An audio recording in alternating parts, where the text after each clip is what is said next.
तुम्ही पाहत आहात MCN न्यूज मराठी। बुलढाणा जिल्ह्यात बळीराजा पेरणीच्या तयारीला लागलाय।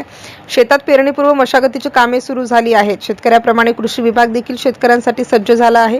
बुलढाणा जिल्ह्यात एकूण 7,36,000 हेक्टर क्षेत्रावर खरीप हंगामाचे पेरणीचे एकूण नियोजन करण्यात आले होते। यामध्ये 4,32,000 हेक्टर क्षेत्रावर सोयाबीनचे पीकचे नियोजन असून उर्वरित क्षेत्रावर कापूस पिकाचे नियोजन असणार आहे। शिवाय तूर आणि मका ही देखील प्रमुख पिके घेतली जाणार आहेत। यंदाच्या हंगामासाठी बुलढाणा जिल्ह्यात 17,20,000 मेट्रिक टन खते लागणार आहेत आणि त्यांचे नियोजन प्रशासनाने केले असून शेतकऱ्यांनी कुठल्याही खतांचे साठा करू नये हे आवाहन कृषी विभागाने केले आहे। MCN न्यूज मराठी करिता रवींद्र शिरस्कार, बुलढाणा। नमस्कार, मी संजीवनी बावस्कर, कृषी उपसंचालक, कृषी विभाग, बुलढाणा।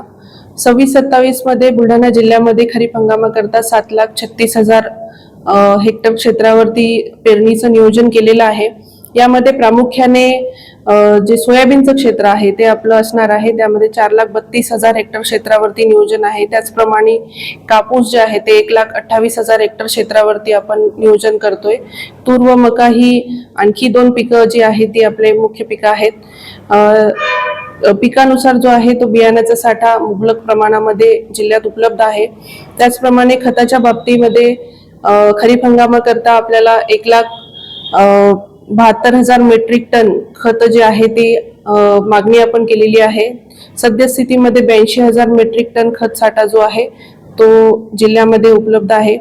त्यामुळे खताची जी आहे ती टंचाई कुठेही नाही।